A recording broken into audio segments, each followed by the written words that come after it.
오늘 저는 크리스마스의 의미에 대해서 좀 여러분과 같이 나누길 원합니다. 예전에 제가 읽었던 책, 팀 켈러의 예수라는 책이 있습니다.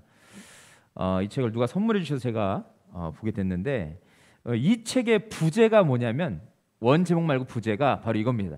이 시대가 잃어버린 이름이라는 부제로 이 책을 팀 켈러 목사님이 냈습니다.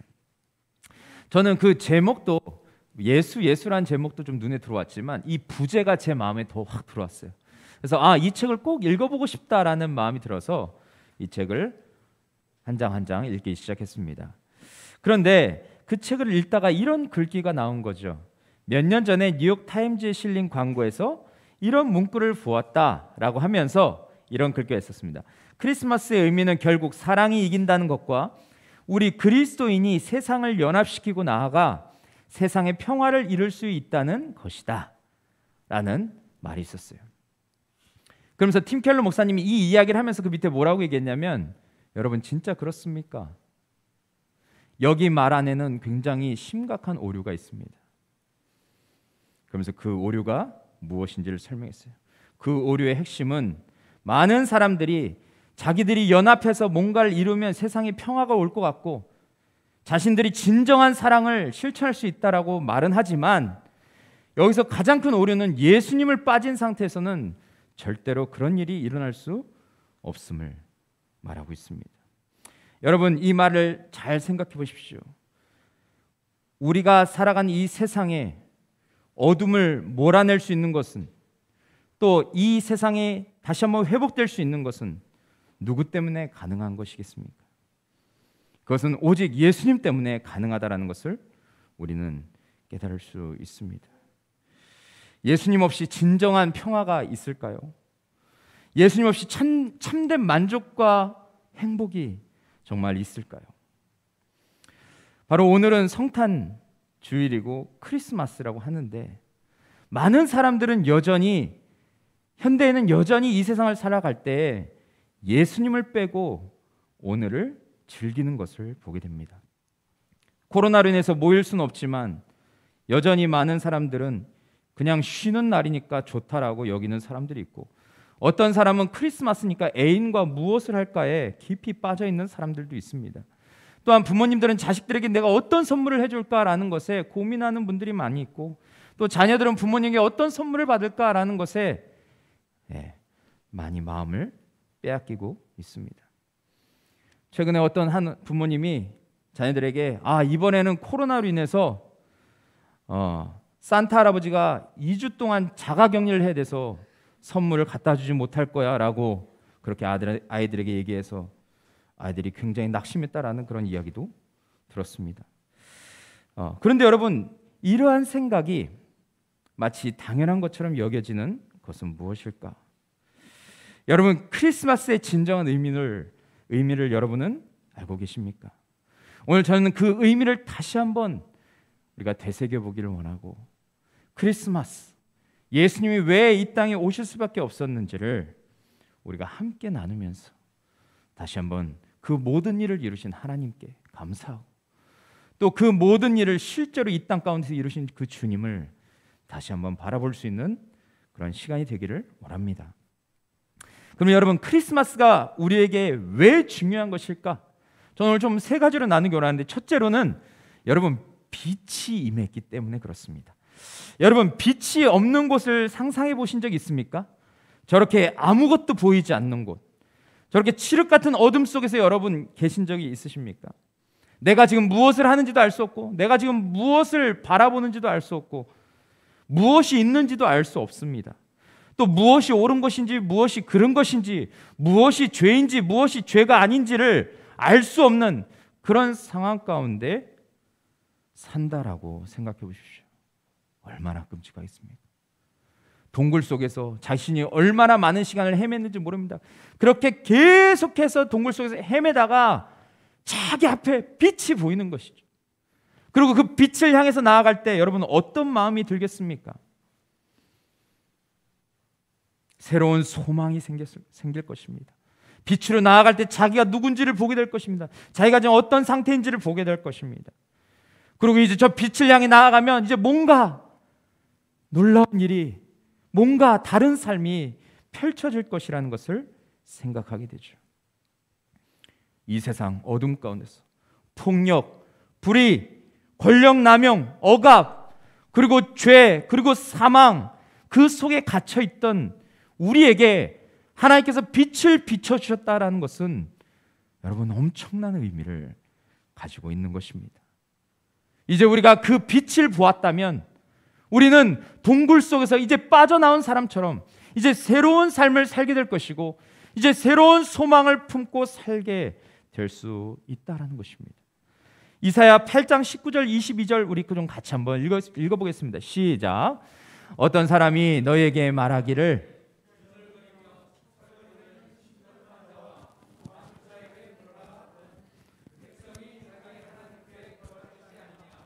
산자를 위하여 죽은 자에게 구하겠느냐 하라. 마땅히 율법과 증거의 말씀을 따를지니 그들이 말하는 바가 이 말씀에 맞지 아니하면 그들이 정녕 아침 빛을 보지 못하고 이 땅으로 헤매며 공고하며 굶주릴 것이라. 그가 굶주릴 때 격분하여 자기의 왕과 자기의 하나님을 저주할 것이며 위를 쳐다보거나 땅을 굽어보거나 환난과 흑암과 고통의 흑암뿐이니 그들이 심한 흑암 가운데로 쫓겨 들어가리라. 아멘. 여러분 잘 보십시오. 이미 하나님께서 우리에게 빛을, 아침의 빛을 비춰주셨다고 했는데 그것을 무시하고 지금도 수많은 사람들이 여전히 그 어둠 속으로, 흑암 속으로 들어가고 있다라고 그렇게 말하고 있습니다. 이 절망 가운데 있는 사람들, 아무리 말해도 듣지 않는 사람들, 아무리 말해도 자기의 삶에 변화가 일어나지 않는 그 사람들, 지금도 어둠 속에서 애통하고 신음하고 고통 속에 살아가고 있는 그런 사람들, 그런 사람들이 바로 우리임을 말해주는 것이죠. 그런데 여러분 8장 다음에 9장 가면 어떤 말씀이 있습니까? 하나님께서 이 말씀을 우리에게 선명하게 제시해주고 있습니다. 우리 6절 7절도 같이 한번 읽겠습니다. 시작. 우리에게 낳고 한 아들을 우리에게 주신 바 되었는데 그의 어깨에는 정사를 메었고 그의 이름은 기묘자라 모사라 전능하신 하나님이라 영존하시는 아버지라 평강의 왕이라 할 것임이라. 그 정사와 평강의 더함이 무궁하며 또 다윗의 왕자와 그의 나라에 군림하여 그 나라를 굳게 세우고 지금 이후로 영원히 정의와 공의로 그것을 보존하실 것이라. 만군의 여호와의 열심히 이를 이루실 것이라. 아멘. 그렇죠. 우리가 절망 가운데 있을 때 하나님께서 그런 우리를 그 흑암 가운데서 건져내시기 위해서 한 아들을 보내주시겠다. 인간의 몸으로 메시아를 보내주시고 그분이 하나님께서 구약에서 약속하셨던, 다윗에게 약속하셨던 너희의 나라를 내가 영원히 세우고 이제는 정의와 공의로 이 땅을 다스릴 왕을 내가 세우겠다라고 하신 그 말씀을 그 한 아이를 통해서 이루셨음을 말하고 있습니다. 여기서 우리가 함께 살펴본 그 기묘자라는 말, 그것은 무슨 뜻이냐면 놀랍고도 아름답다는 것입니다. 어둠 속에서 방황하고 괴로워하던 삶에서 이젠 우리가 진짜 아름다움을 볼 수 있게 되었다는 것입니다. 어느 누구도 감격할 수밖에 없는 빛이 우리의 삶에 비춰진 것이죠. 그래서 우리는 새 생명을 얻게 되었고 또 눈먼 영혼들이 치유를 받게 되었고 또 세상에서 자랑하는 돈, 섹스, 권력을 깨트리는 그 아름다움, 돈과 권력과 섹스와 비교할 수 없는 그 아름다움이 우리에게 주어졌음을 말하고 있는 것입니다.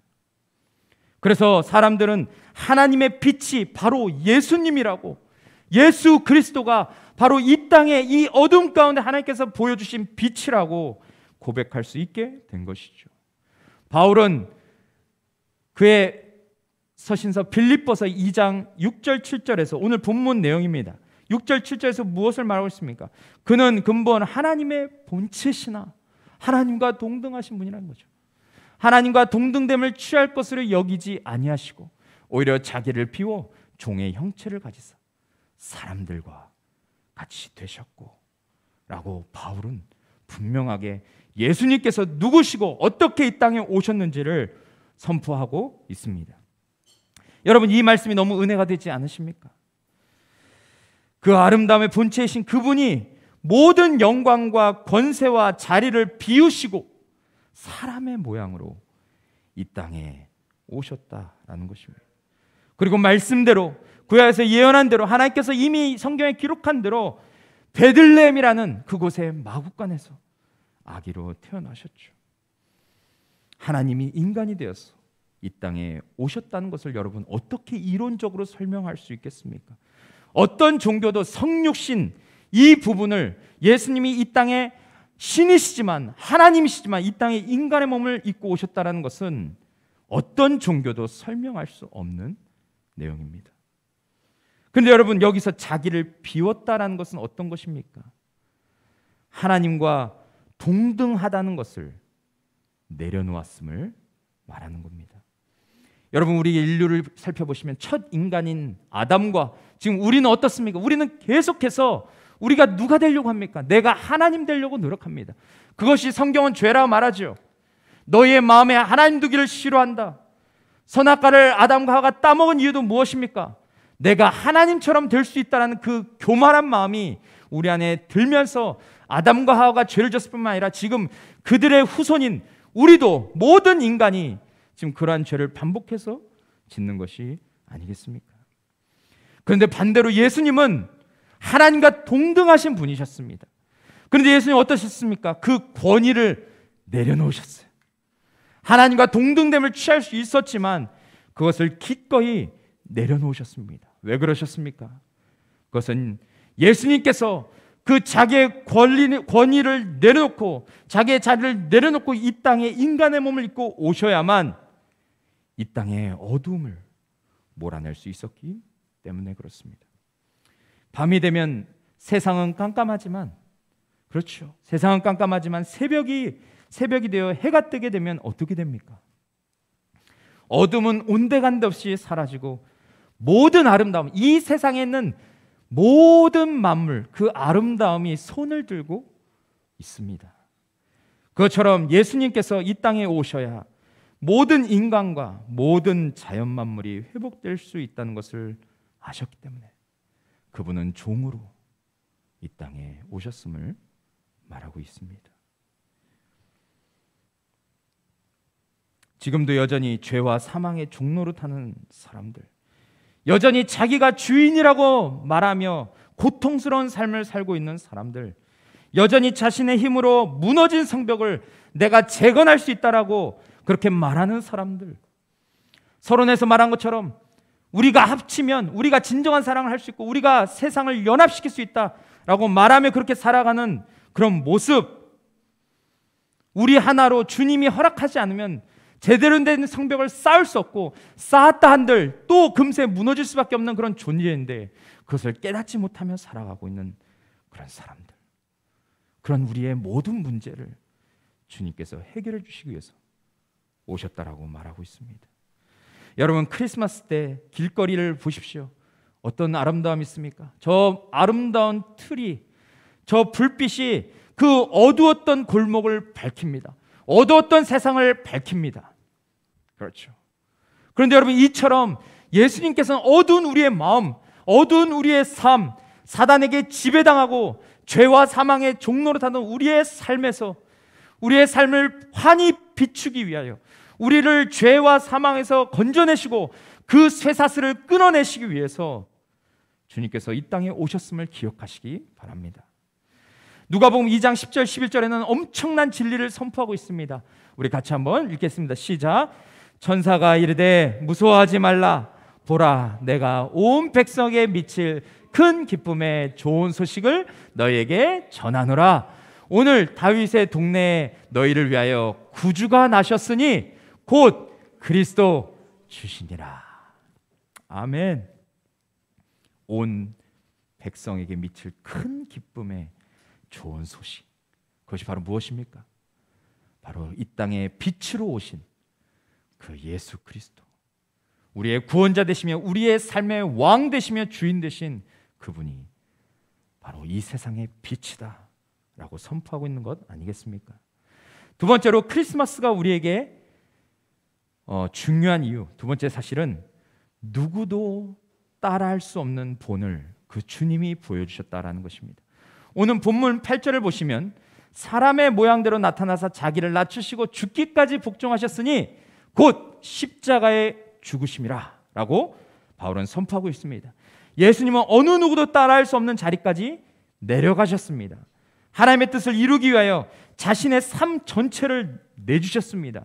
하나님이신 그분이 인간으로 오신 것도 우리로서 이해할 수 없는 일인데 그분은 거기에서 그분의 발걸음을 멈추지 않으셨어요. 하나님의 뜻대로 아기로 태어나서 그 연약한 아기로 태어나서 성장하셨고 또한 그분이 가셔야 할 그 자리, 십자가의 자리로 그분은 계속해서 나아가셨음을 성경은 일관되게 말하고 있습니다. 여러분, 십자가는 어떤 자리입니까? 많은 사람들은 귀걸이를 하고 목걸이를 하고 다니지만 이 십자가는 이 당시에 어떤 악한 죄인이라도 피하고 싶은 자리였을 것입니다. 로마의 정치가였고 또한 변호사였던 키케로는 이렇게 말했습니다.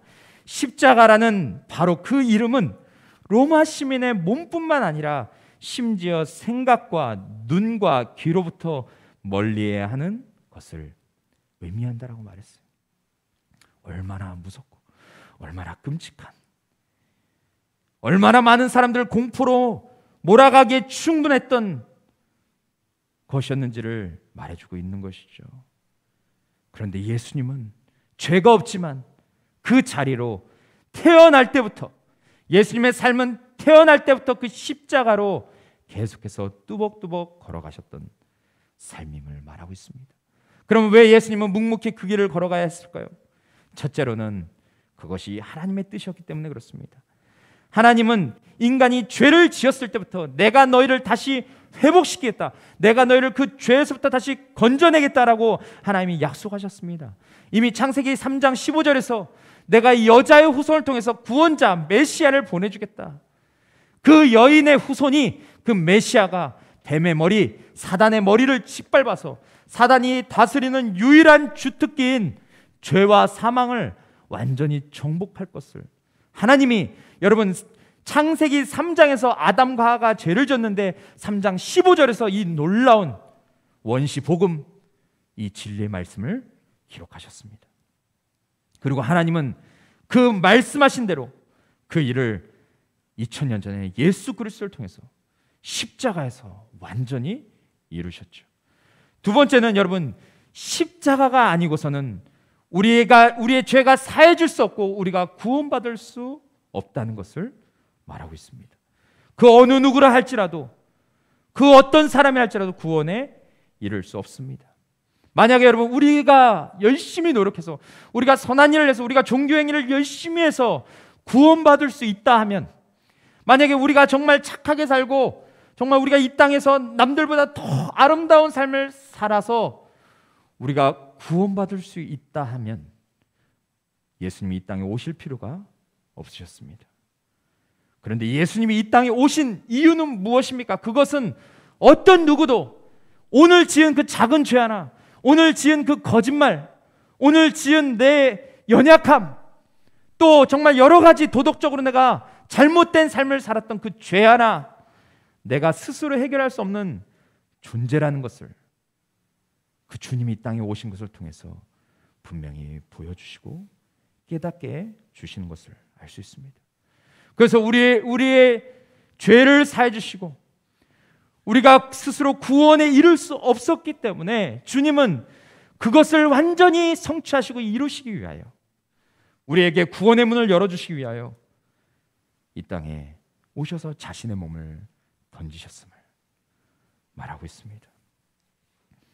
마지막 세 번째는 사랑과 공의를 보여주시기 위해서 예수님은 십자가에 달려 죽으셨습니다. 하나님이 나를 얼마나 사랑하시는지 그것을 우리가 볼 수 있는 유일한 곳은 십자가입니다. 로마서 5장 8절에도 보면 우리가 아직 연약했을 때 그리스도께서 우리를 위해 죽으심으로 하나님께서 우리에 대한 자기의 사랑을 확증하셨다라고 말하지 않습니까? 그 로마서 5장 6절과 8절과 10절, 우리가 연약할 때, 우리가 죄인 되었을 때, 우리가 원수 되었을 때, 이 세 가지를 이야기하면서 다 주님이 죽으신 것은 왜 그렇냐? 우리의 죄 때문인데, 그 예수님이 죽으심으로 말미암아 거기서 하나님의 사랑, 그 사랑이 확증되었다라는 것을 동일하게 선포하고 있습니다. 그래서 우리는 십자가를 바라보면 무엇을 알 수 있습니까? 아, 이것이 바로 하나님의 사랑이구나. 하나님의 진실된 사랑이 여기에 있구나. 우리가 괴롭고 힘들고 낙심하고 좌절할 때 그때마다 십자가를 바라보면 거기에서 우리는 매 순간 하나님의 그 놀라운 사랑을 깨달을 수 있다라는 것입니다. 또한 십자가에서는 하나님의 공의가 나타납니다. 하나님이 죄를 얼마나 싫어하시는지를 말하고 있어요. 우리가 지은 죄, 우리가 얼마나 큰 죄인인지를 어떻게 알 수 있습니까? 그것은 우리가 그 죄를 지어서 받는 형벌을 보면 알 수 있습니다. 근데 여러분, 우리가 받은 형벌은 무엇입니까? 아무 죄 없는 하나님이신 그 예수 그리스도가 우리를 대신해서 죽어야만 우리의 죄가 사해지는 것이에요. 그럼 여러분, 우리 얼마나 끔찍한 죄인이라는 것입니까? 그래서 우리는 십자가를 바라보면, 아, 정말 내 죄 때문에 예수님께서 진노의 잔을 받으실 수밖에 없어. 거기서 온몸이 찢겨지며 온몸의 피를 다 흘리시면서 그렇게 죽으셔야만 했구나. 하나님은 죄에 대한 값을 반드시 물으시는 분이시구나 라는 것을 우리는 십자가를 통해서 깨닫게 되는 것입니다. 그래서 우리는 어떤 결단을 하게 됩니까? 그 십자가를 바라보면 어떤 결단을 하게 됩니까? 아, 이제는 내가 정말 날마다 십자가 앞으로 나아가서 내가 주님의 사랑과 은혜를 깨달아서 매일매일 거룩한 삶의 자리로 나아가야 되는구나. 내가 거룩한 삶을 살아야 되는구나 라는 것을 우리는 십자가를 통해서 깨달을 수 있게 되는 것입니다. 이 세 가지를 종합했을 때 여러분, 십자가가 우리에게 주는 가장 놀라운 의미는 하나님의 파도 같은 사랑을 느낄 수 있는 것입니다. 저 파도가 저렇게 휘몰아쳤을 때 한 번 몰아치고 끝나는 것이 아니라 저 파도는 계속해서 우리의 어떠함과 상관없이 우리가 서 있든 앉아 있든 자빠져 있든 누워 있든 상관없이 저 파도는 계속해서 밀려옵니다. 그것처럼 하나님의 사랑은 우리의 어떠함과 상관없이 일방적으로 계속해서 밀려오는 사랑임을 말해주고 있습니다. 여러분, 이 사랑을 받으셨습니까? 예수님께서는 우리에게 이 놀라운 선물을 주셨는데 여러분, 이 선물을 받으셨습니까? 그런데 여러분, 우리가 그 크리스마스 선물을 받지 못하는 이유가 있습니다. 우리가 크리스마스 선물을 받기 위해서 기억해야 할 것이 있는데 그것은 바로 먼저는 우리가 죄인임을 인정해야 된다는 것이죠.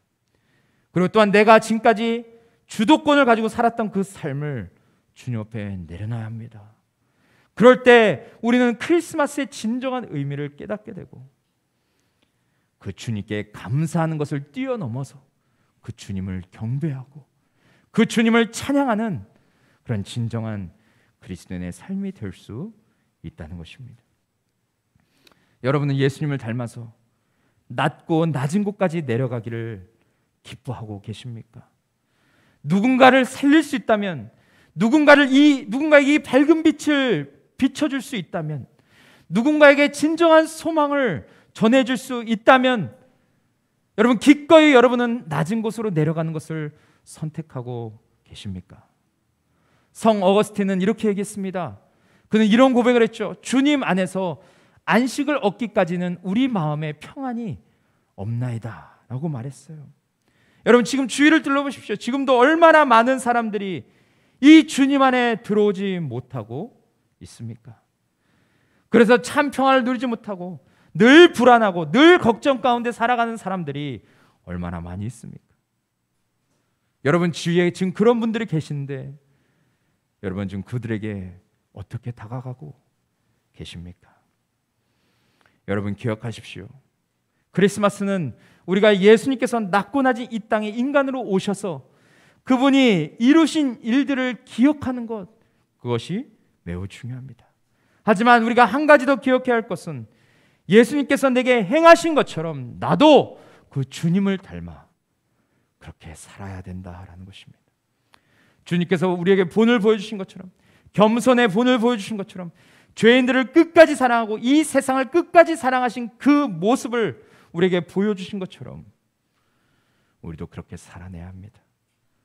예전에 우리처럼 죄와 허물로 고민하고 두려워하고 있는 그런 사람들이 있는 자리로 내려가서 이 세상의 빛으로 오신 그 예수님을 우리는 소개할 수 있어야 됩니다. 베드로전서 2장 9절 보시면 우리 같이 한번 읽어보겠습니다. 시작. 그러나 너희는 택하신 족속이요 왕같은 제사장이요 거룩한 나라요 그의 소유가 된 백성이니 이는 너희를 어두운 데서 불러내어 그의 기이한 빛에 들어가게 하시니에 아름다운 덕을 선포하게 하려 하심이라. 아멘. 우리도 이 말씀에 순종해서 크리스마스에 우리를 어둠에서 불러 빛으로 인도하신 그 주님을 선포할 수 있기를 원합니다. 이것은 모든 사람들이 해야 될 일이 아닙니다. 이것은 먼저 주님의 은혜를 받은 우리가 감당해야 될 일인 것입니다. 저는 예수님을 본받아서 이 놀라운 선물을 우리 주위에 있는 사람들에게 나누는 그런 따뜻한 크리스마스가 되시기를 축복합니다. 마지막 세 번째는 크리스마스에 우리가 기억해야 할 것. 크리스마스가 중요한 것은 하나님은 예수님을 이 땅에 내려보내셨지만 그분을 다시 높이셨다라는 것입니다. 어떤 분들은 예수님이 인간으로 오시고 냄새나는 마구간에서 태어나고 가난한 목수의 자녀로 성장하셨다는 것을 굉장히 치근히 여기고 불쌍히 여기는 사람들이 많습니다. 저도 어렸을 때 그런 마음이 있었습니다. 아, 예수님 너무 불쌍하시다. 예수님 어떻게 좀 동물들이 사는 그 집에서 예수님이 태어날 수 있을까? 그래서 너무 불쌍하게 생각했습니다. 하지만 크리스마스는 예수님이 물론 연약한 인간의 몸을 입고 오시고 초라한 곳에서 태어나셨지만 그분이 전능하신 하나님이라는 것을 동시에 말해주고 있습니다. 또한 모든 것을 비우고 이 땅에 내려오신 하나님이시지만 그분은 모든 영광을 회복시키시고 다시 그분이 처음에 오셨던 그 자리, 그 하나님의 영광이 머무는 그 자리로 다시 올라가셨음을 말하고 있죠. 예수님의 인생은 여러분 철저히 하나님께서 다스리시고 인도하시는 삶이었음을 우리는 마태복음의 예수님의 삶을 보면 알 수 있습니다. 마치 육신의 아버지가 자녀가 태어났을 때 그 아이의 이름을 지어주고 그 아이가 살아갈 수 있는 방법을 제시하고 방향을 제시하고 어떤 것이 건강한 삶인지를 말해주는 것처럼 하나님은 철저히 예수님을 인도하셨습니다. 어떻게 알 수 있습니까? 마태복음 1장 21절 우리 같이 한번 읽겠습니다. 시작.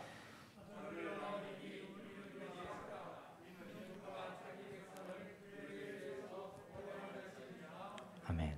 하나님께서 예수님을 이 땅에 보내주실 때 그의 육신의 아버지인 요셉에게 천사가 찾아가서 그의 아이의 이름은 예수다, 구원자다 라는 것을 말해줍니다.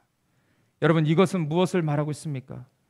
예수님의 인생은, 예수님의 삶은 요셉이 책임져 주는 것이 아니라 예수님의 삶은 오직 하나님께서 책임지시고 이끄실 것을 말해주고 있는 부분입니다. 그리고 하나님께서 예수님을 어떻게 이끄셨습니까?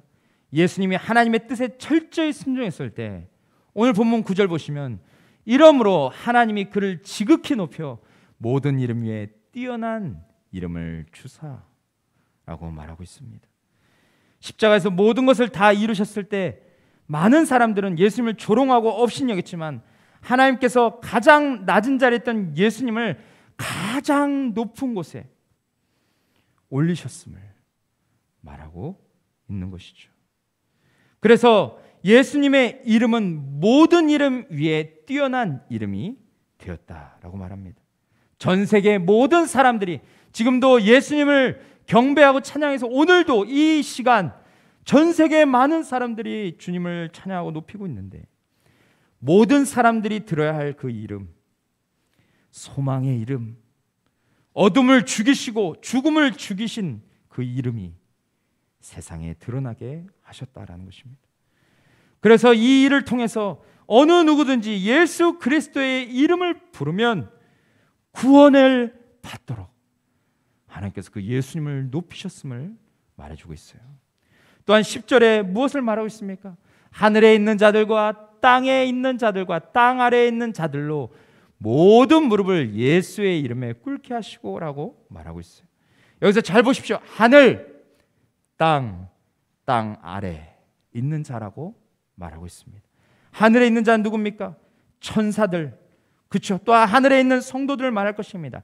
땅에 있는 자는 땅에 지금 살아가는 우리, 또한 이 땅을 여전히 지배하고 다스리려고 하는 사단, 그리고 땅 아래에 있는 자들은 누굽니까? 땅 속에 묻혀 있는 자들과 지옥에 있는 자들임을 우리는 알 수 있어요. 그런데 이 모든 사람을, 천사나 사단이나 그리스도인, 모든 믿지 않는 자나 믿는 자나 모든 사람들을 예수의 이름 앞에 굴복하게 하셨다라고 말하고 있어요. 왜 그러냐면 하나님께서 예수 그리스도를 십자가에 죽이시고 부활시키셔서 그분을 승천하셔서 그분이 온 세상의 왕이시며 만왕의 왕이시며 만주의 주이심을 드러내셨기 때문에 그렇습니다. 그래서 11절에 보시면 모든 입으로 예수 그리스도를 주라 시인하여 하나님 아버지께 영광을 돌리게 하셨다라고 말하는 것이죠. 모든 만물은 이 땅에 오시고 십자가에 죽으시고 부활하신 예수님을 뭐로 고백하게 되었습니까? 주로 고백하게 되었습니다. 내 삶의 왕, 내 삶의 유일한 주인으로 고백하게 되었다는 것입니다. 그래서 우리가 예수님께 굴복하고 예수님께 순종하고 그분을 우리가 주요 그리스도로 고백하며 살아갈 때 하나님은 그 삶을 통해서 영광 받게 되신다 라고 말하는 것이죠. 그런데 여러분, 이 말은 지금 우리에게도 동일한 것을 요구하고 있는 것입니다. 인간의 몸, 아기로 오신 그 예수님께 동방박사들이 엎드려서 가장 귀한 것을 드리며 경배했던 것은 예수님이 온 세상의 주요 참 구원자시요 평강의 왕이시기 때문에 그랬습니다. 따라서 하늘에 있는 자와 땅에 있는 자와 땅 아래에 있는 자들이 주께 굴복했듯이 우리도 그 주님께 굴복하는 것이 마땅함을 말하는 것이죠. 하나님께서 높이신 예수님을 바라보고 그분을 믿고 따라가는 자는 결국 주님처럼 생명에 이르게 될 것입니다. 또한 그러한 성도, 그러한 자, 그런 그리스도인은 주님께서 하나님이 그 예수 그리스도를 높이신 것처럼 우리도 그 하나님께서 우리를 높여주실 것입니다. 그리고 우리의 삶을 이끌어 주실 것이에요. 저는 오늘 크리스마스를 통해 기억해야 할 메시지를 함께 나눴습니다. 여러분, 이번 크리스마스를 통해서 여러분 마음에 새겨야 할 것이 무엇이라고 그렇게 생각하셨습니까? 저는 오늘 말씀을 묵상하면서 우리가 다시 한번 붙들어야 할 적용점이 무엇인가 고민했을 때 하나님께서 오늘 그것을 제게 말씀해 주셨어요. 그것은 바로 5절에 나와 있습니다. 가장 먼저 5절 우리 다 같이 마지막으로 한 번 더 읽겠습니다. 시작. 너희 안에 이 마음을 품으라. 곧 그리스도 예수의 마음이니. 우리가 크리스마스를 맞이해서